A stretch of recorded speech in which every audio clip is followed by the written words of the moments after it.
Hi, guys. Welcome back to the GecksandSpecs podcast. Today I'm joined by Tiffany's Reptiles again. Today we're going to be talking about a topic that isn't really too talked about in the reptile community, but I thought it'd be interesting nonetheless. Today we're going to be talking about species of reptiles that actually can benefit from cohabbing and enjoy it. So I'm not talking like cresties and leos that can tolerate each other. I'm talking like species that enjoy living in a communal kind of sense. So today I'm joined by Tiffany, and then I was just gonna ask you, Tiffany, about like because you work with Peter banded skinks, right? Yes.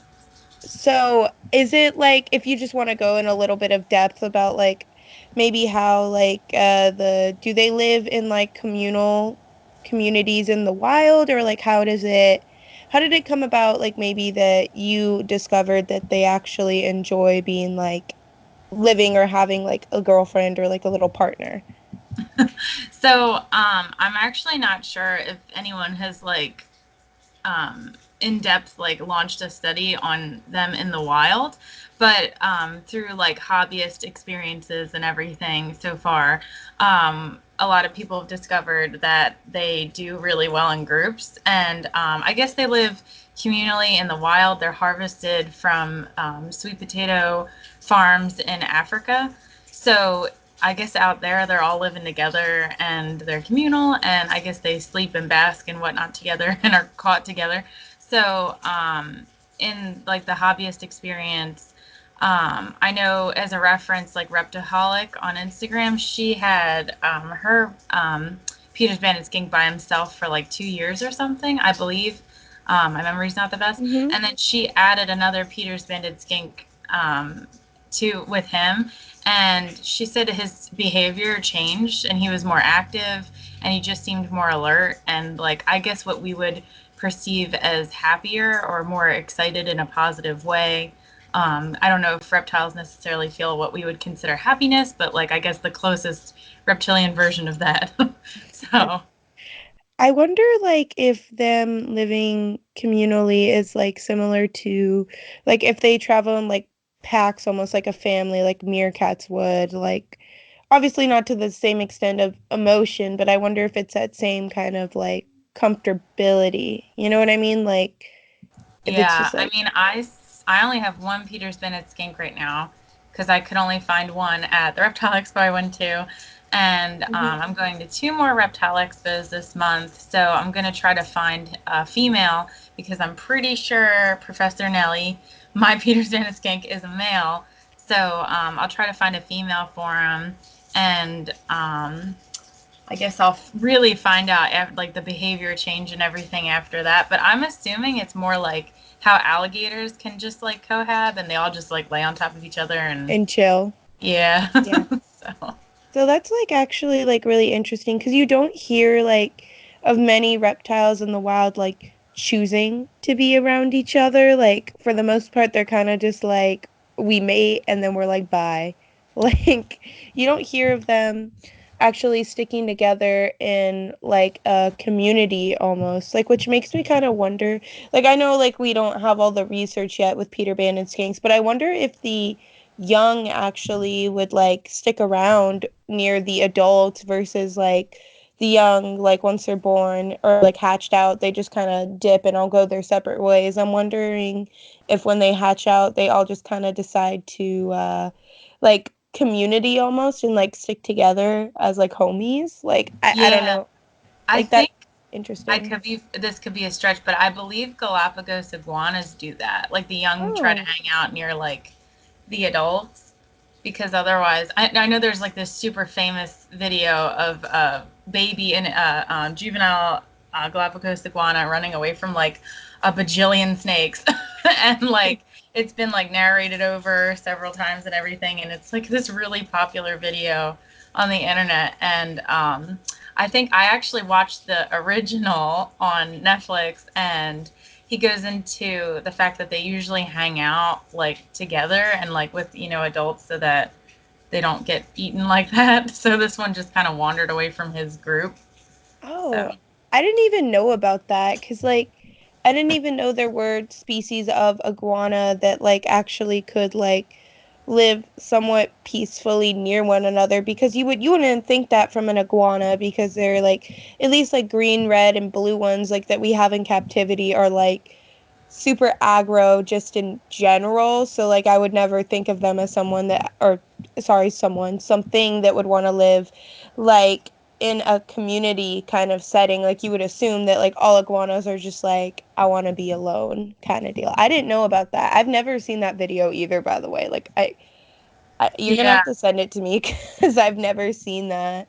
I don't know if they like each other, but they're also what's really cool is they're marine saltwater iguanas. So they're like really unique, but they live on the Galapagos Islands and like they're really unique looking too. Like they like kind of look like an iguana, but they're pretty neat. They look like this Godzilla looking cool saltwater swimming reptile, so they're pretty cool. I didn't even know that like there was a saltwater species of iguana. I'm not like super familiar with all the Galapagos species because like I know over there like the Galapagos Island species are like super weird. Like they're very unique. Like if you look at like I've like the only thing I know about is the Galapagos tortoises, which is like I know that stuff like actually like tortoises like sulcatas and like Galapagos like granted in a big enough enclosure space can actually coexist kind of peacefully as well, like they're Yeah. not super aggressive. That's the only like thing I've known about. I didn't know about the iguanas, but like I knew that with the tortoises that they actually usually sometimes in like colder months will actually all go into like the heat den with one another and kind of like cuddle up in a sense, like not actually cuddling, but they'll burrow up next to each other without like saying like how leopard geckos do fighting for the heat, more just like laying next to one each other, like peacefully coexisting, like, hey, we can all get the heat here. Like, Yeah. I Yeah. know that those can be safely cohabited. I mean, granted, you have the big enough like outdoor enclosure space for a sulcata or even a Galapagos, but I know those have been actually like safely cohabited together. I mean, obviously, if you have a female and a male, they are going to produce young. That's just how it be sometimes. But Yeah. I'm other hoping that's than how it is with Nelly and his future wife. I hope so for you too, though. Like it'd be so amazing to have like the first generation of like Peter banded skinks like actually like captive bred because like even then like I don't know if you'd want to like sell them or whatnot. But even then, like if when they hatch out, like if you were to keep them, say, with their parents in a community like setting, like maybe we could get like in captivity, I mean, like a better in-depth understanding of how like that whole community system between them kind of works, you know? Yeah, yeah, like their social, if there's any kind of weird little hierarchy or I don't know how it would work with them, but They just yeah, how have they like interact. it's like what if it was just like a mob, like a mob boss kind of like these are my lackey kind of deals. Like Professor Nelly's just at the top of the food chain. He's like, "What's up? Like this is how it be." I have to change him to Boss Nelly. Boss Nelly, big mob boss Nelly. You can put like a little like Italian restaurant, make like a little cardboard one in the corner where they all go sit and eat. I don't know. I'm just like I'm like spitballing here, but like I would actually wonder if they'd have like outside of obviously like mating ritual dances and whatnot, but if they'd have like if like species that live in like, because I haven't done too much research into this, but like if a species like lived in like a pod, say, or like in a group, if they'd have like their own set of like kind of like little ways to communicate to one another, like certain things. Like I'm honestly kind of curious about that aspect of it. Yeah, yeah, like I don't know of anyone personally that like keeps them together or that Mhm. I don't know anyone personally that has them honestly other than myself. So everything that I've read, it just seems like they're more active, and they are nocturnal, so they're more active at night. So after you turn your lights off, they like come out and they run around. And in my experience, I always see Nelly out, but he's not very loud. So like I wonder if they would like make noises or something. Like I have no idea. Like if they have like a bark or something like a leopard gecko that like maybe they can produce a noise if they would do that. I'm not sure like how his behavior will change. So I'm kind of excited to find out because all I know so far is that he may become more active.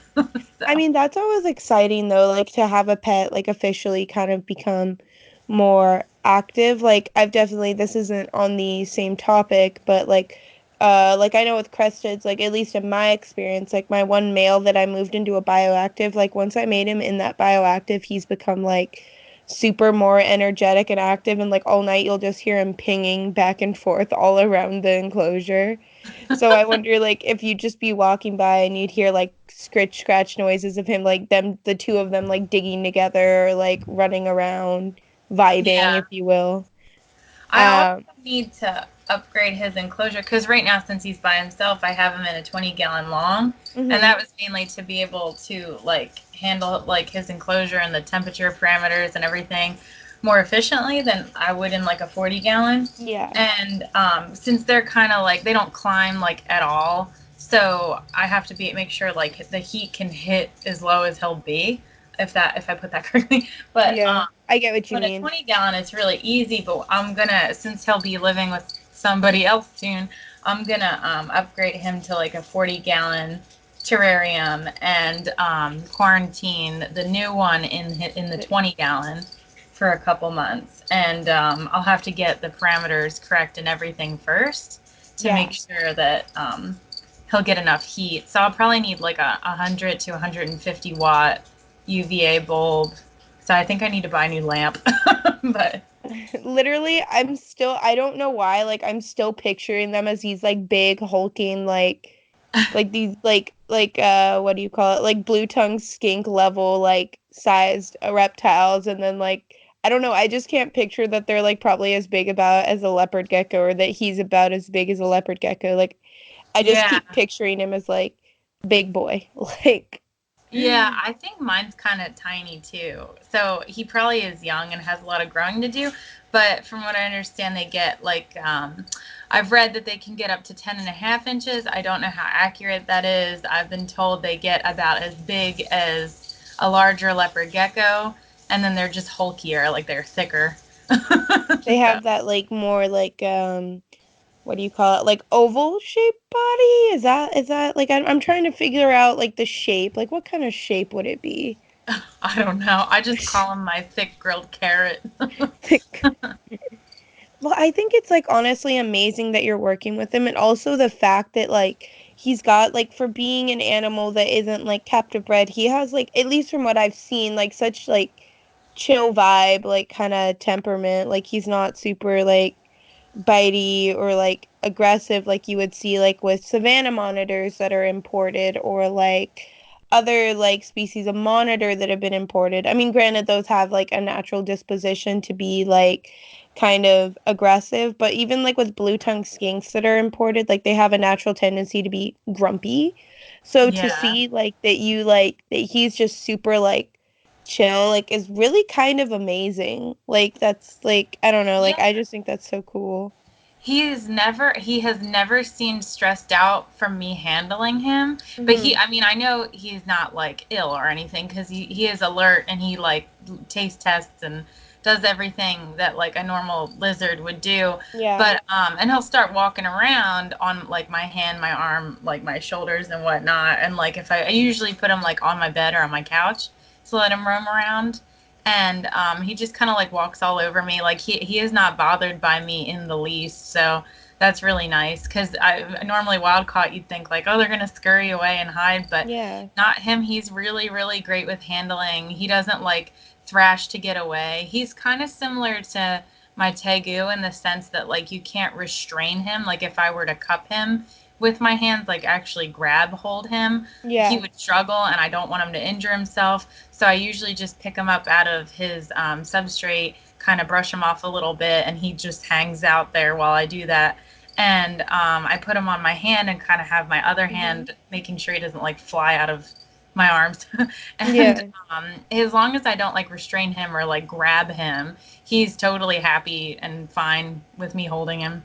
So it's really great, like how easy he is to handle. He's not like how even sometimes a leopard gecko might freak out if you pick them up and like wiggle and you don't want them to Yeah. hurt themselves and fling out of your arms. Oh, trust So me, I'm like I'm dealing with that. One of my new ones is like that, so trust me, I'm going through it. I know what you mean. yeah, I only have one that's like that, and he hates being picked up. It's my younger male, and he like cannot stand being handled. So I don't handle him very much because I don't want to stress him out. See, that's me, like with my, how old is your younger male? Like out of curiosity. He's probably about 4 now. My oldest male is like 5, 5.5. Hmm. So Yeah, see, so like one of my like new girls, like they're like her and her sister are like such completely different like personalities. Opal is like literally, and they're hatchmates too, which is really interesting. Like they hatched together, like they didn't like live together, but they like I don't know if you get what I'm saying. They like hatched, oh like they're yeah, from yeah. the same clutch. Um, and like one of the girls is like super, like my girl Opal, like she's super chill. Like will literally like crawl, like if I like open her enclosure, she'll literally walk right out of it and come like crawl onto my hand. Like Oh, no fear. Like she doesn't mind being handled at all. Like if I scoop her up, like she's just chill like sitting with me and stuff. Her sister, on the other hand, like she wants nothing to do with me. Like I could literally just be in her enclosure, like trying to grab the water bowl.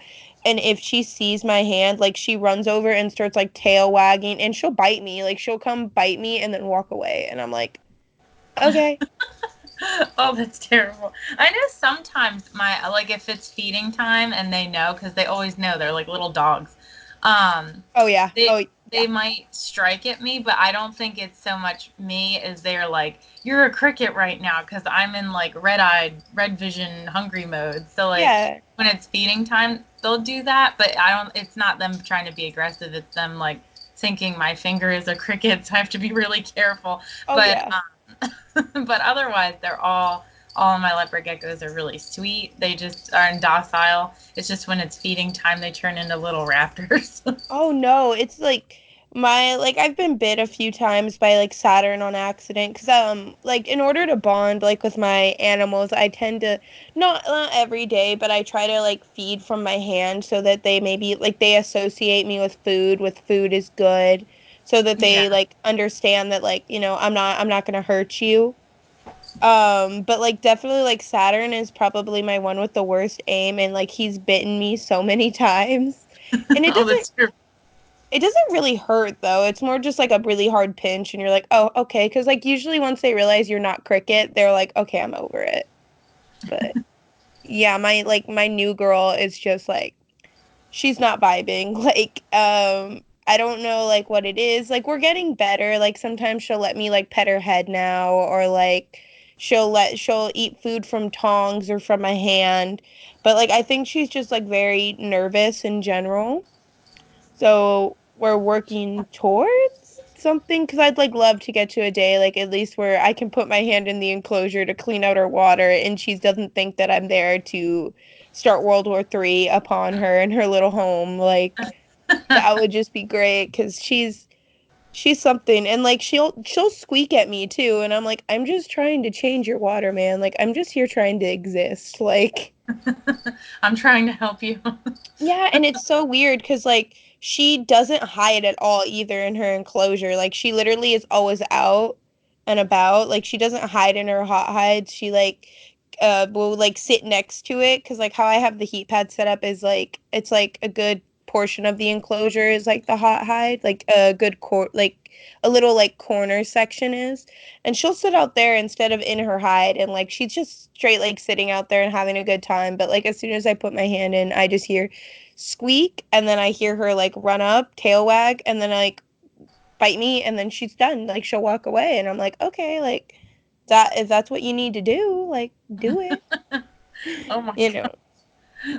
That's so funny that they're polar opposites too. No, and like the other one, like I literally put my hand in and she like it like when I first got her, it was like kind of a problem because like when I first got her, she would literally like walk onto my hand. And I was like, no, no, no, like I don't want to like handle you yet. Like go back, go back. Because like she would just like start walking up my arm to come hang out. And I was like, oh, okay. Like I wasn't gonna do this for like 2 weeks. But yeah, no, like the little one, like I thought when I first got them, she would be the problem. Because like when I originally like opened her like her little container that she came in, and I went to like the nice one, like Opal, the chill one, and I went to like put her in the enclosure, like in the cup, so she could climb out. She, as soon as I like popped off the lid to go put her in, like she screamed. Like I've never had a leopard gecko scream at me before, and Oh, she like screamed, and I felt terrible because I was like, I like, like I was like, oh God, like she's so stressed. Like, what did I do? Like, I feel so bad. Like, now I probably realize it was just being shipped, and like that little movement probably, set her off. But like, I thought, like, I was like, oh God, like she's just gonna be a handful. And like Pearl, my other one, was like super, like when I opened, like, because I didn't take them out of their cup, I just opened the lid to like, so that when I placed them down, like they could, you know what I mean, climb out and do whatever. And like yeah. she was chill about it. She didn't care. Opal literally like screamed, and that was like horrifying and like the worst I've ever felt. But yeah, now Opal, like literally later that night when I went in to get food, Opal literally climbed up on my hand, and I was like, "Okay, so you're just being dramatic." Like, okay, like go off. Uh, Oh, I know I went off on a tangent, but yeah, like it's so interesting how like personality to personality, like with geckos, or like even animal, like reptiles in general, can like change. So I wonder, like with group dynamics, if like they all would have like unique personalities to them, like to an extent, like with reptile extent, if they'd have like unique little traits that are only to them, or if like some are more like grumpy than others, like in that group setting. Like yeah. I'm really excited to see how like Nelly will change because like to me he has his little personality, but I don't know if that's just how they all are or that's how he is. So I guess I'll find out if like he's the norm or if he's totally different from oh excuse me everyone from my else. next one. But also my fiance was is interested in a couple different reptiles, and one of the reptiles that he is interested in is the armadillo lizard. So I looked into because he likes little dragon looking animals. Yeah, So I looked into armadillo lizards, and it turns out they're also communal. So it's interesting that what our new lizards that we're picking out, because I fell in love with Peter's banded skinks and found that out, and he is in love with armadillo lizards, and they are communal too. And there actually is studies on this from oh the okay, University of Michigan. So they actually have like when I don't know, I guess like they probably did a couple different field studies yeah. and monitored their behavior in the wild. I don't know if they do anything like in a laboratory setting, but like they have on their animal diversity web page, they have like all this big information sheet about armadillo girdled lizard care and everything, and like Yeah. their geographical range and like their habitat and like their mating system. Like they really have it nailed down. I wish I could find something like that for Peter's banded skinks, but I guess nobody's looking into them yet. So Well, they're that like wasn't. new to like the trade. I'm curious, like with armadillo lizards, are like they like do they live communally, like only like for like certain times of the year, or they like just kind of like they always live like communally, like they're like always kind of together. Is it I believe they're always together, and they actually benefit from living together. So I don't know so if that's in the sense that like they can't catch us all, as in predation, but it like seems the like power in numbers kind of game or like yeah, deal? yeah, I actually just looked them up because I honestly had no idea what they looked like. Like I was like armadillo, and then they literally look like they remind me of like I don't know if you've ever seen Game of Thrones, but they remind me of like the dragons in like Game of Thrones. Like they yeah, they yeah, really look like little dragons.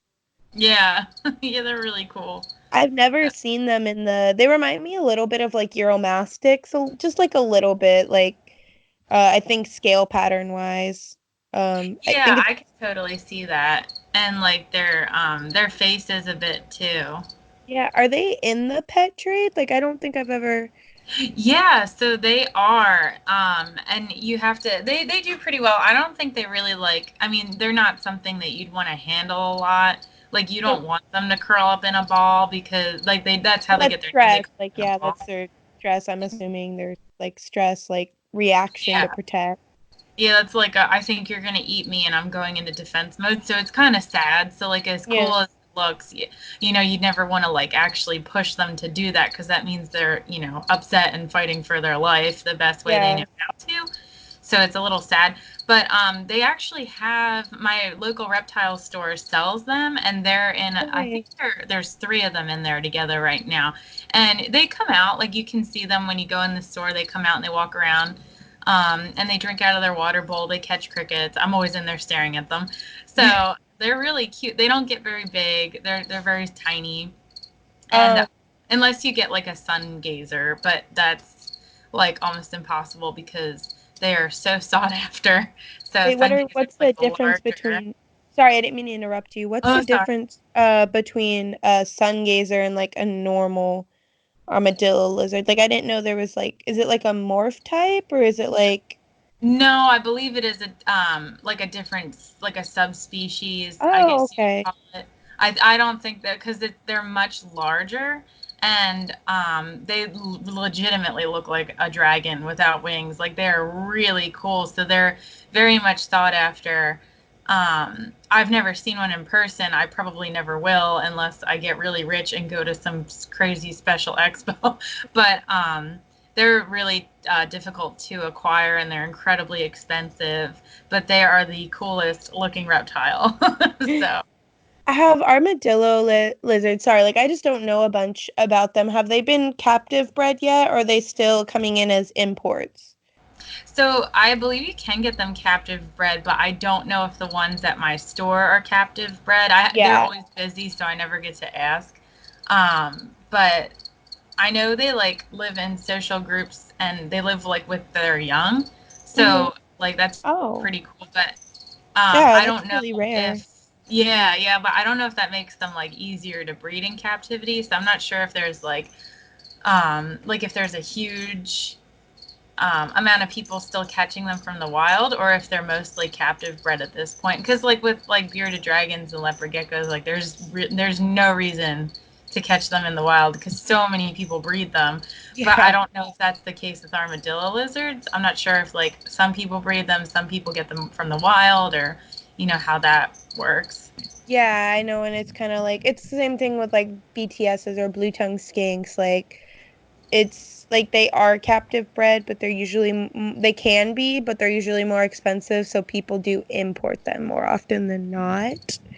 Yeah, Um, but I was just curious, like that aspect. I wonder if like the with armadillo lizards, like because you were saying they stay with their young.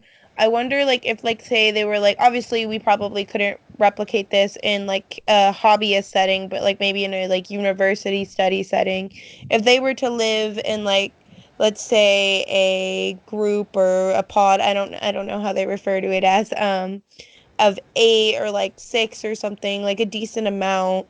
And one of them was like to produce like young or like eggs. I wonder if the group would actually work together to help protect the young, or if it more be like I would wonder that. Like I'd wonder if like because reptiles are so big on like a lot of them are very known for like egg stealing if they find another reptile's eggs yeah. or like I wonder if like in that community setting if they'd work together similarly to help with the young instead of like trying to hinder the growing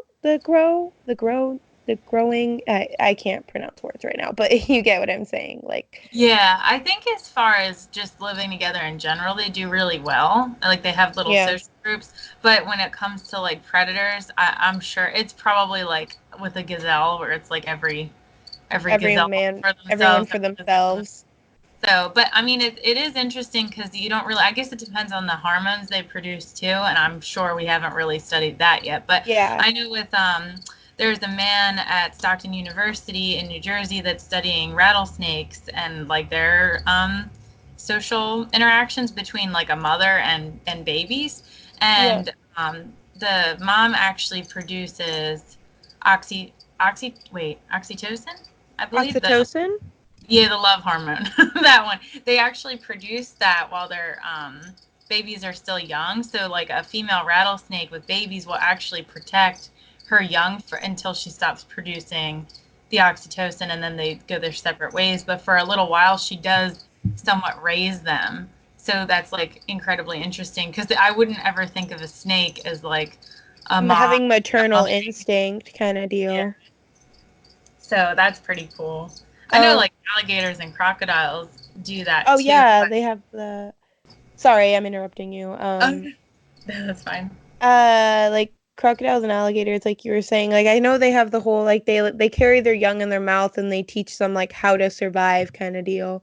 But I didn't know that about rattlesnakes. I mean, I don't know much about snakes in general. I'm mainly lizards, but uh yeah, I didn't know that they actually produced a hormone that like is comforting for like young or like they feel as much as a reptile can like love towards their young. Like that's really Yeah, interesting. like the desire to protect and care for. So that's kind of cool that like these snakes are like little mama bears. So Yeah, that's like for like a small period. It's until like a certain point, and then they stop producing the hormone. I guess probably when the babies are ready. Um, yeah. like it's probably like a certain time frame. Like I don't know if it's the first few weeks or a few months, but I know it's like not a long period of time, and then they all kind of go off and do their own thing. Well, like But even if it was like to say a week, that'd be like incredible like for a reptile because like most snake species just lay eggs and then they're like bye. They don't even sometimes even stay with the eggs. yeah, And if you find a snake that even stays with the eggs till hatching, that's awesome like cuz that's rare. But to actually have a snake species that legitimately cares for their young and teaches them how to live like I didn't know they were capable. Like I don't mean that in a mean way. I'm just saying I didn't know that they were capable of having that kind of protection thing towards their young because that's so rare in reptile like species. yeah. But I think rattlesnakes are ovoviviparous. I can't say it. Ovoviviparous. I'm totally saying it wrong. Basically, they give birth to live young, like they carry the eggs inside them and then produce Like live young. garter snakes, I'm assuming. Huh. Yeah, yeah. I So, I so didn't I guess that makes it easier. I don't know. I didn't But know that. so she doesn't have to like protect her eggs. She just has Eggs, to protect these little the baby worms. babies, like neonates. Yeah. Speaking of garter snakes, that's actually a species of snake that actually doesn't mind cohabiting. Like they don't mind living together in a group. From Yeah. Oh wow. I didn't know there was like a snake like that. yeah, like well, you were talking about rattlesnakes, like garter snakes completely, like I'm not gonna lie and like sit here and be like, I was waiting this whole time. Like it completely honestly blanked my mind until I was like, oh yeah, garter snakes can do that. Mhm.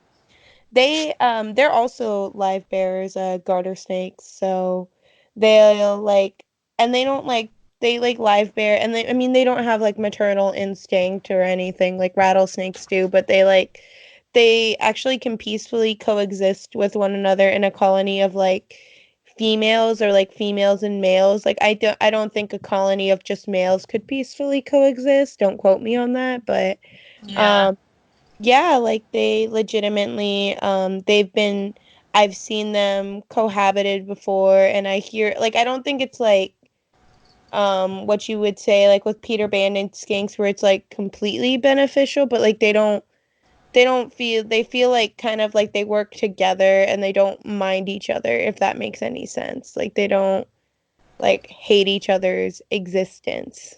Um Yeah, which is good. I feel like that's like similar to how alligators are. I don't think they like need to be together, but when you go to the zoo and you see them all piled on each other, or or like an alligator farm or something, yeah. like they don't seem to care. They don't seem to like fight for the sunlight or anything. They just seem like they're like, okay, we're here in this together.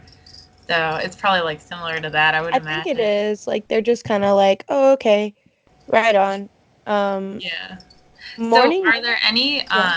gecko, because I know leopard geckos, crested geckos, like they all can't live together, but you were saying the mourning gecko, they actually are communal and do well in groups. Did you read my mind? I was literally about to be like, so morning geckos. Um, yeah, so I actually did a lot of research into them because I just like I feel like they're so underrated in the pet trade because they're really an interesting species to keep. Like even if you had just say just one, um you could like thrive with just one. Like they don't need more like than like a small like and I say small, I mean small exoterra. And when they're babies, you should keep them in like a giant like mason jar kind of enclosure because they if you put them in an exoterra, they will escape. Um Aw. but they're very I mean obviously they're not a handleable species for the most part. But they're no, they're really interesting. So all morning geckos are female. There is no male morning geckos. They're all female. And like they technically speaking, they asexually reproduce and just kind of create clone copies of themselves. Um, but like when I say asexual, like they don't need sexual reproduction, but it's like kind of funny. So if you have one by themselves, they won't reproduce because they do need like another female in the vicinity so they can look at each other and do this little dance and then they'll reproduce. Like they don't mate or anything. They just do this little like dance back and forth and then they're like, "Okay, cool. I'm going to go like reproduce now." Oh, Like that's so crazy. yeah, so That's like awesome. it's kind of funny, like because you wouldn't think like a species that can asexually reproduce like would need another animal just to be like you looking good, and then they'd be like, all right, cool, I'm gonna go reproduce now. Like that's basically the equivalent of morning geckos.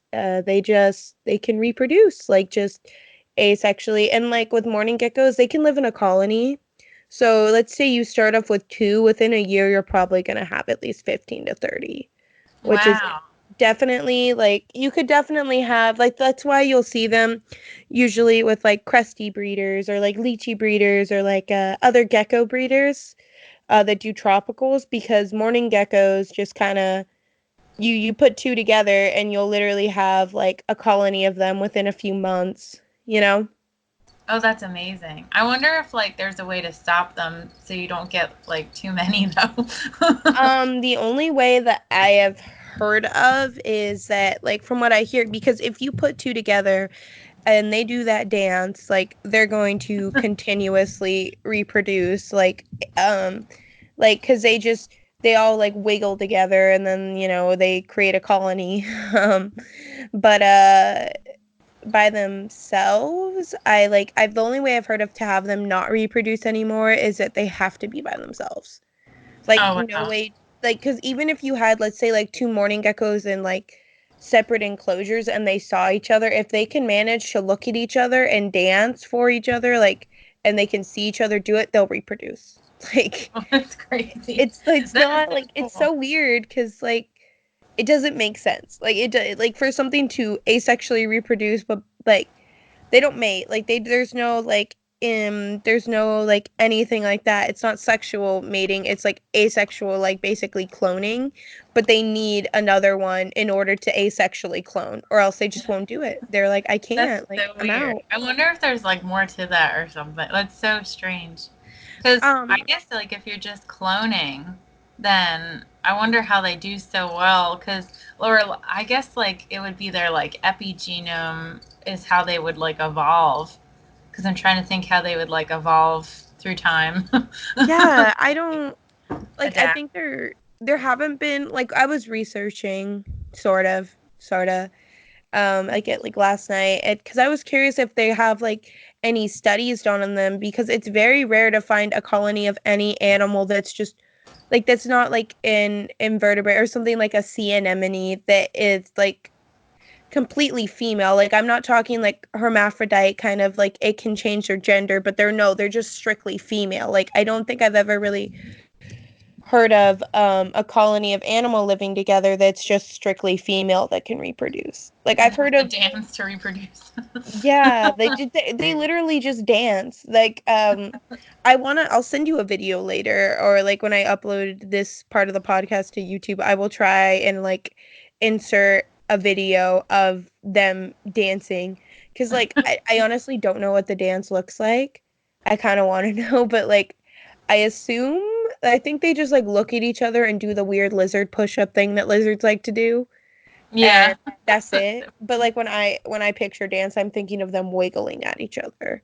But Yeah, I'm just picturing them like wiggling their like I don't know little bodies. yeah, like wiggling and like I don't know, I can see one like winking and then that's it.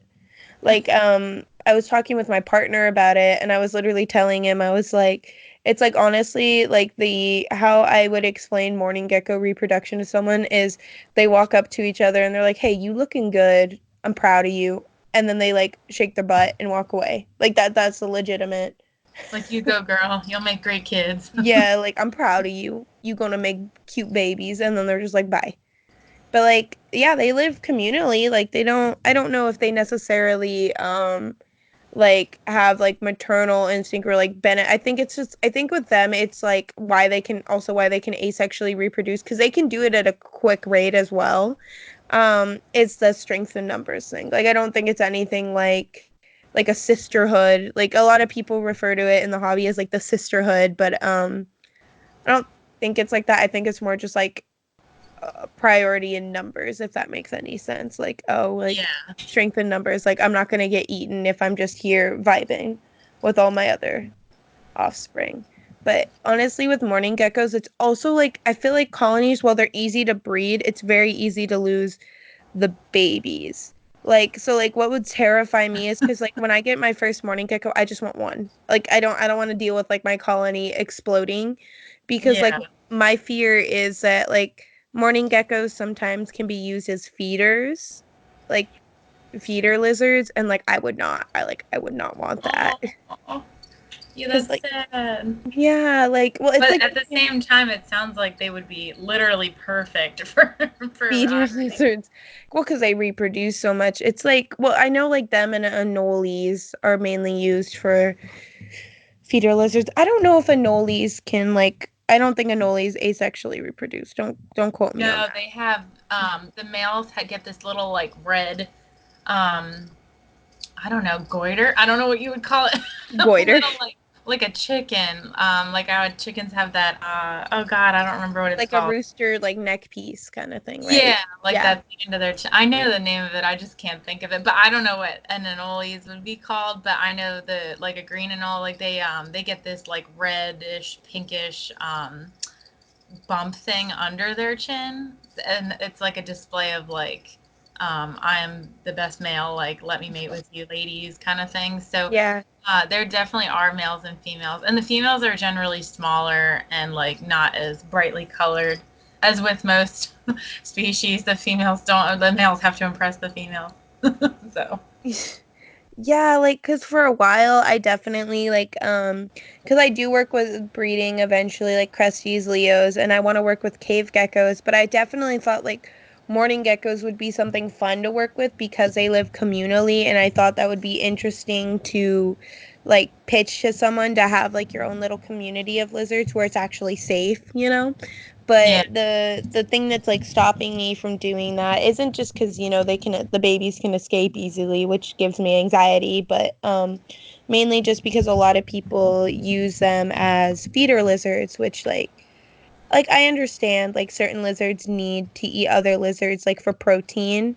Um but like I don't know, like something like just kind of scares me that like because you can get morning geckos for very very cheap. Like you can get like sometimes people sell them like 3 for 20 or like one for like 15 or one for 20. Like they're not expensive. Like my fear would be oh, can you hear me now? yeah, you're good now. Okay, yeah, sorry. My microphone for some reason like it just popped up like a sound error and I was like, "Oh, okay." What was I saying? Oh yeah, morning geckos. But like the thing that's stopping me is that like a lot of them are used for feeder, and like I don't know, like not knowing someone, because like anyone can tell you any intention that they have, you know what I mean? Mm-hmm. Like someone could tell me, yeah, I want to like breed a like a huge colony.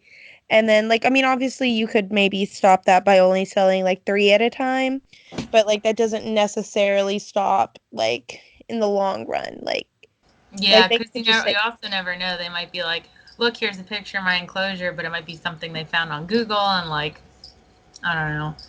So yeah, that's like scary. I ran into that with hamsters when I worked at PetSmart. Like a lot of yeah, people try to come in and buy like these, which didn't make sense because it'd be like $15 hamsters, and it's like, why yeah. don't you just go buy the frozen mice that cost like $8 instead in the freezer? But like why But I guess like a hamsters lot of people too? like Like I don't think hamsters are as nutritional as like rats or anything. no, like they weren't gut loaded specifically for your snake. Like they're eating what Yeah, hamsters eat just to be hamsters. So it's like they're not feeder mice. Like it's not as healthy for your animal. And like there's a risk with buying certain hamsters and certain, like they'll bite. They're more aggressive. Like they'll fight. Like I know, like I would never feed a Russian hamster yeah. to a snake because it's gonna kill your snake. Like it's gonna try to eat your snake because they're so aggressive. So I never understood it when people would try to do that. But I had this one guy come in and he was like, hey, I want to buy like this hamster, like for my son. And his son was probably like 3 or 4. And I heard the son say to the dad, like, oh, I forget what the snake's name was, so I'll just call him David. But Yeah. he was like, oh, like David's going to be so happy when we feed him this hamster. And I was like, what? So I went and I had to get my manager and we had to basically kick the guy out of the store, but I'm sure he just went to another store, but And bought another hamster anyway. yeah, it's sad. But we even told him we're like you can buy the frozen thawed in the freezer, but if you're not going to do that, then you need to get out of here because we don't have feeder mice. And we tried to explain to him like the nutrition is off and it's wrong and it's not good for your snake and your snake could get injured, etc. But he didn't care, so we just ended up kicking him out. So it was kind of Um, disappointing. that's My horrible. PetSmart Like, years, those were dark days. well, I mean, I've heard I from people that work there, which I don't blame like you guys that work there, but I've heard like horror stories of just like people that come in or like, Yeah, I mean, they'll tell you that leopard geckos are community geckos, and oh, they're do not. they? Like, are No. you guys like I always wondered this. Like, you don't have to go too in depth if you don't want to.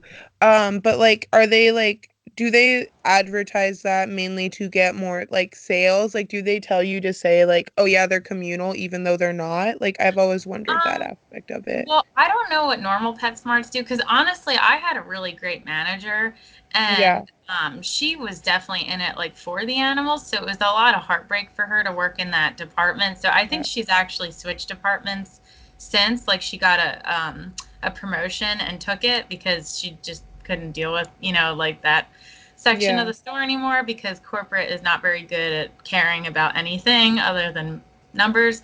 So, it's tough to work as like a PetSmart manager in the pet care department if you really do truly love animals and aren't just there for a job. But what she would do is what we promoted more is getting like bigger enclosures with more like with proper lighting, like don't just put a yeah, little spiral bulb on a bearded dragon. Like please get the $70 strip light. Sorry, but you're trying to buy this animal, you should buy it correctly and like get yeah, everything it needs. So like the little kits that we would sell, like we would tell them like those kits might be better for a different species of reptile, not necessarily like the bearded dragon that you're trying to get. It might be better for like a leopard gecko, like depending on yeah. what was in there. And we would always tell them like the reptical, or I mean the not reptical because that's calcium. The reptisand, like if it was the calcium sand, to not use it because they're just gonna eat it, and that's not good. But if there's like eco earth or something in there, you might get away with that instead. But like just the kits that they would put together, we would try to like I guess change them around or tell them like you can buy this, but like because we wouldn't really lose money because like we just don't order more as long as the other one is on the shelf. So if we don't Yeah, sell it, then like it's just kind of chilling it's there, not and a that's big fine. deal. So it's like if we're selling like a ton of 40-gallon, I feel like tanks instead, like that's so much better. So, like we would always try, like, but I had a great manager. So I don't know what other stores do, but I know that we still did keep leopard geckos together. And like, my one leopard gecko, Nick's, like that's where he was injured. So Oh, I really? I don't didn't think know it that. always works that well.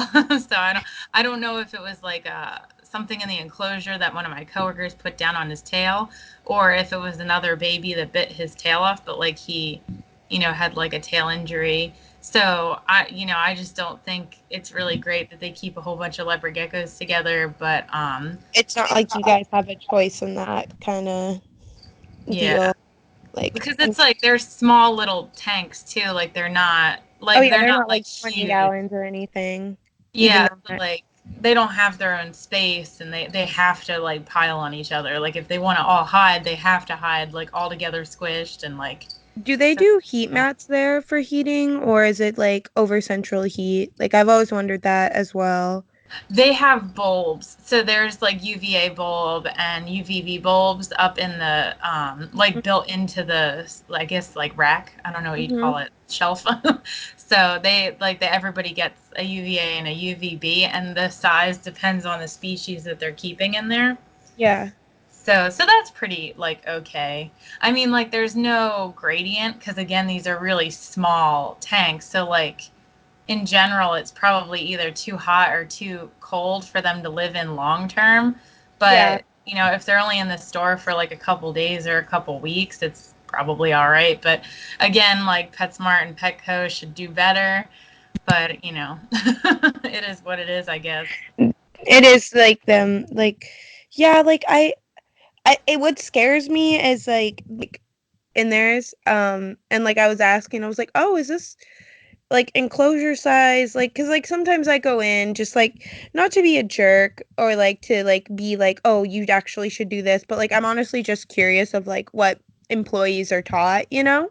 Yeah, or like what they have to say too, because it's kind of weird. Like at the pet store that I live near, they really take great care of their animals, and their enclosures are amazing. And they're even starting to become bioactive, which I think is really Oh, that's crazy for like awesome. to do. Yeah, it's like whoa. But they do like when they get iguanas in, it's like a bunch of babies and they put them all together in like a massive tank, but there's so many and they're like all together. And Yeah. I'm like, oh my God, why would you even promote? I don't know. I was just like, oh God, like a lot of people are going to be letting those go or getting rid of Yeah. those because they look so cute and small and they're like Are 25 bucks they, and um, yeah, well, like they're all together. at this one, like I asked her, I was like, "Oh, are they like the same like species?" Because like blue iguanas and green are very, very different. They're not the same species. And she was like, "Oh yeah, they're just different. They all come in different colors." And I was like, "Oh, okay." And then I was like, "Oh, can they be like cohabited?" And then she said yes. And then I was like, "Well, what size enclosure would they need?" And she's like, "Nothing bigger than the one they're in right now." And I was literally like, "Oh boy." Oh my gosh, no. Yeah, I was literally like, "Oh, Oh, that's okay." super disappointing. Oh Yeah, my God. but to finish us off, since we are getting to this mark and I'm just having like a ton of technical issues on my end. I wanted to ask like one final time, like, I mean, like you said, you're interested in like if you were able to breed I'm gonna go back to the Peter banded skinks because I meant this. If you were to breed them, like, would you maybe want to like sell them, or do you think you'd keep the babies in like one big like community? So I have a really hard time with knowing how I'll be with that because I actually had someone offer to buy all the like if I can produce babies and I Mm-hmm. intend on attempting it. Um, but I also want to make sure that I do it correctly. I don't want to go into it not knowing anything. So I Yeah. really want to nail the husbandry and like their care first and foremost. Nellie seems to be doing great, but I just want to like have them for like a few years just to make sure like, hey, are y'all doing okay? And then maybe think about like small breeding programs or something. But I Yeah. don't know if I would just like keep them all myself or I guess it depends on how many they produce. Because if they like clutches of like 15. I don't think they do. I think the only Do they closest. not even have information on how many like clutches they produce at this point? I don't think so. Or at least not that I've been able to find in my like short time Googling. So they don't have anything like any peer-reviewed journal articles or any Oh, like anything that I can find that's accessible to the public. Um, interesting. on like breeding them or their clutch size and things like that. I'm sure I could find it if I dug Yeah, deep enough, but nothing like readily available as far as I can see. So I'd probably really have to like delve into like asking like universities or like herpetologists or like particular people that like work with really skinks looking or into the like field kind of yeah, stuff. I'd probably like have to really dig into it, which I would intend on doing, like maybe like a researcher that has actually visited North Africa, like in those sweet potato fields and has like studied them in the wild and maybe just doesn't have their study finished yet or Yeah, like is waiting for funding, etc. Um, I would want to talk to somebody like that first before I actually decided to breed because you have to think about like genetics and like variability and like yeah.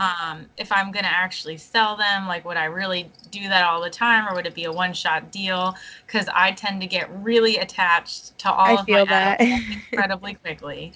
So I don't think I'd be a great breeder. So I would Yeah, do it like once or twice maybe and then see how I feel.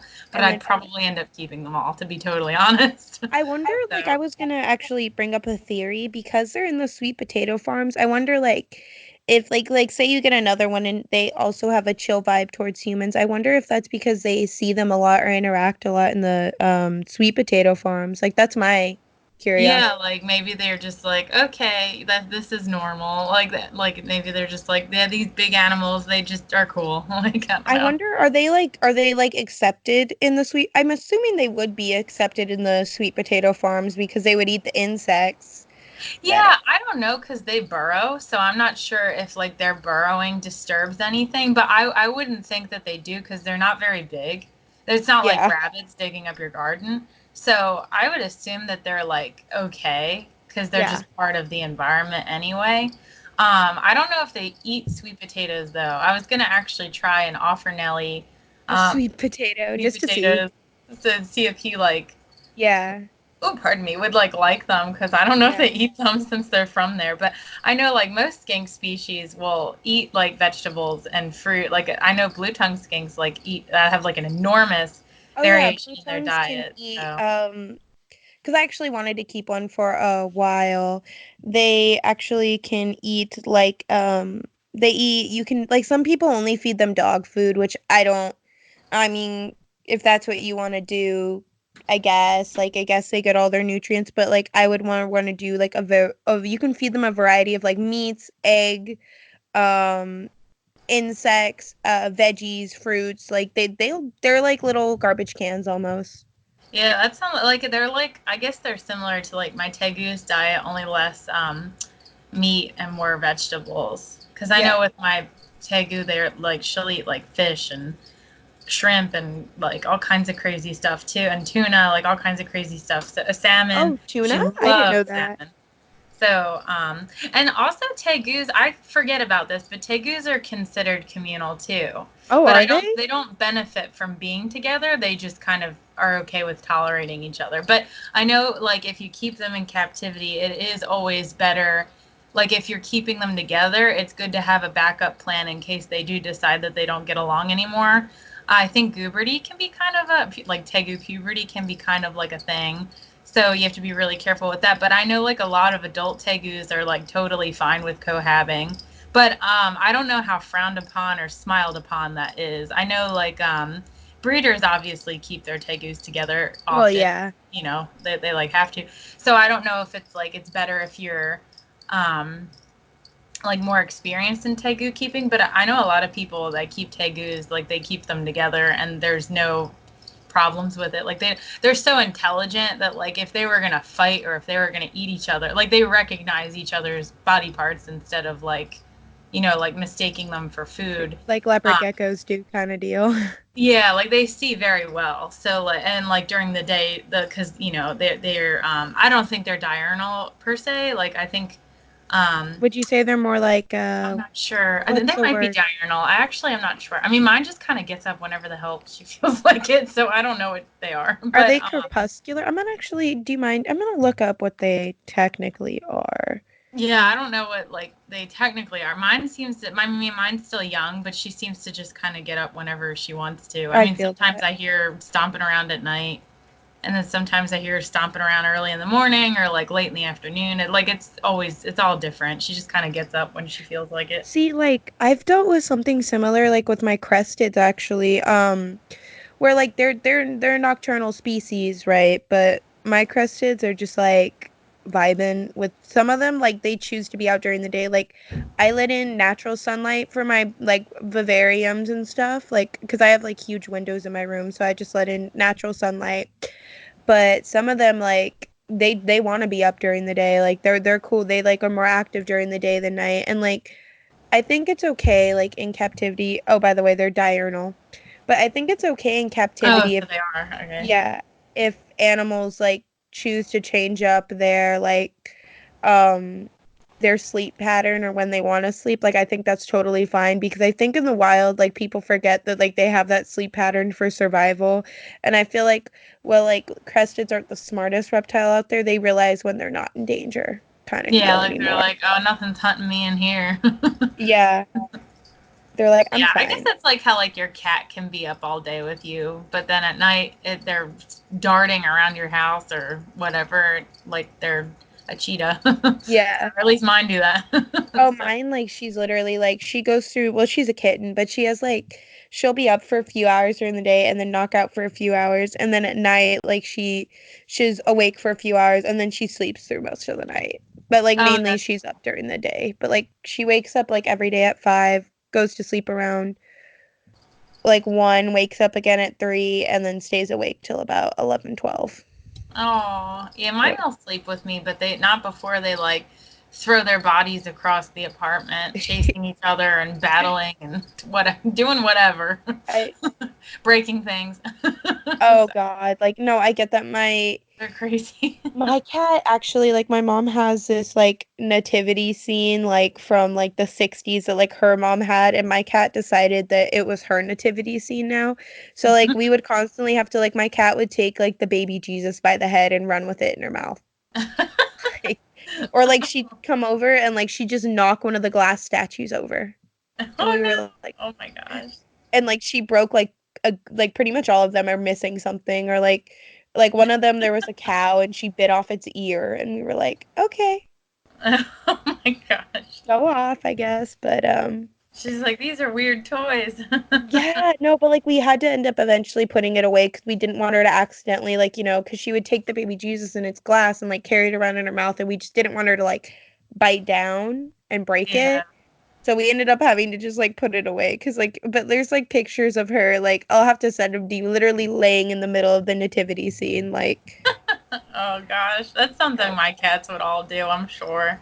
They're so bold.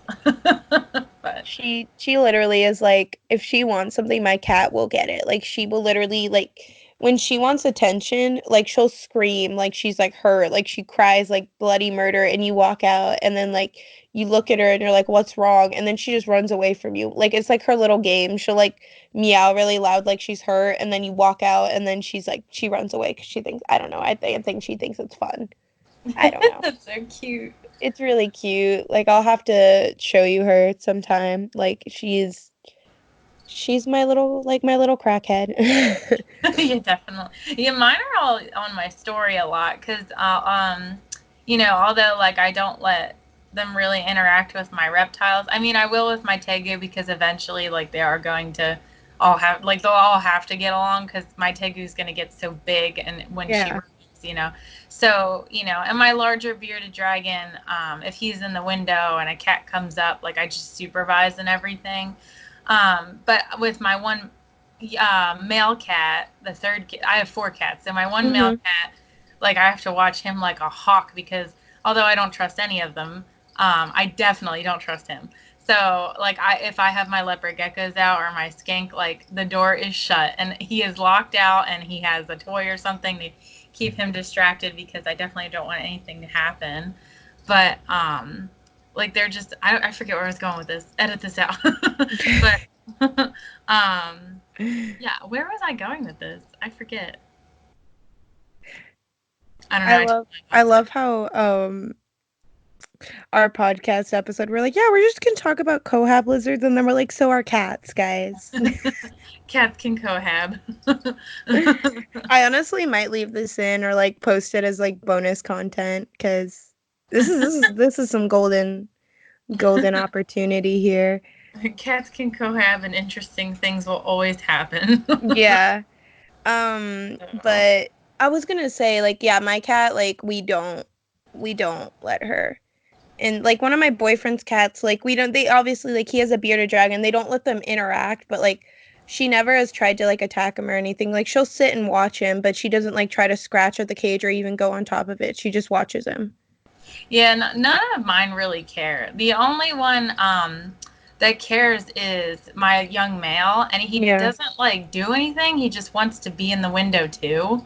So it's Yeah. like he's like, why can't I be in the window when Renzo's in the window? And I'm like, cause he used to when he was like a kitten, he would Yeah. try and smack Renzo's tail and like all the time, like whenever I had him out, he'd just come out of nowhere, and like he never used claws or anything, but I don't But like to take a still, chance, so like I'd yeah. always just like fight him off and be like, go away, and like lock him out or put him in like a crate, because like I'd put him in my dog's crate while I had the lizards out and stuff, and that worked really well. But my other three cats like that, and he's like that now too. Like they're Yeah. totally over it. Like they don't care. They like have no. They don't even look at them. My cats love to sleep on top of my tegu's grow tent, Yeah.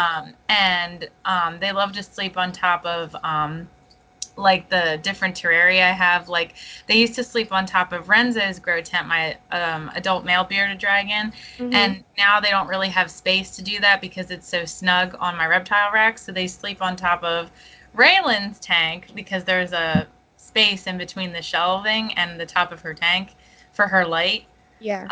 or her lighting, like her all of her lights. But so they sleep up there, and they don't care about her. I think they honestly just like the heat, like the little heat lamps and stuff, Mm-hmm. because cats are like reptiles with fur on them. So, Mood, me too. like tegus are like cats, and cats are like tegus. Like they're so similar, honestly. Honestly, yeah, I just don't let my I think my cat's only so interested because I just don't let her in my room where I keep my reptiles just because Yeah, like I don't want to take any chance of her like knocking something over because my cat's like very prone to wanting to push stuff over. And like yeah, for some of my cresteds, I keep them in like appropriate size like plastic tub bins. And I just don't want to risk it or have her like, stress them out by like pouncing around them. yeah, Um, definitely. Yeah, I keep books and rocks on everything. So, like my ox, the only problem I've ever actually had is my cat tried to go fishing in my oxalotl tank, and that's how I discovered that the lid was not good. And I mm, didn't know that because it was a glass lid. So to me, yeah, it seemed very sturdy and like set in, and like it was kind of a pain to take off and clean the tank. Like I had trouble with it, so I didn't think he could even get into it or would even think of it. yeah, Um, one day he decided that it would be really great to go fishing for some oxalotls. So luckily they're all okay, and yeah. they were fine. But I had to replace the lid, and now like he's not getting that lid off because I have like giant pavers on on top of all the corners. So, and it's a metal lid. So he'll have to get super kitty strength to get in there. Get So, it but he off. hasn't Yeah. tried since. I think he doesn't care anymore, or he gets that he can't move pavers. So that's what I use to like for security for Deter all him. of You're like, my no. tanks. Yeah. So I try to. I mean, I generally I separate all of my reptiles from everybody else. Yeah. And because I don't want anything to happen.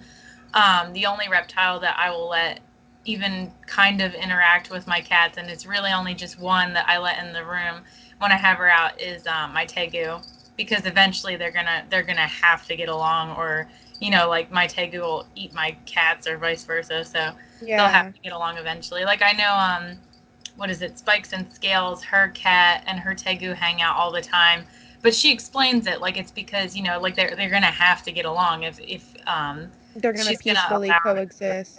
Yeah. yeah, if she's gonna allow her tegu to room her house, like the tegu has to approve of the cat and vice versa.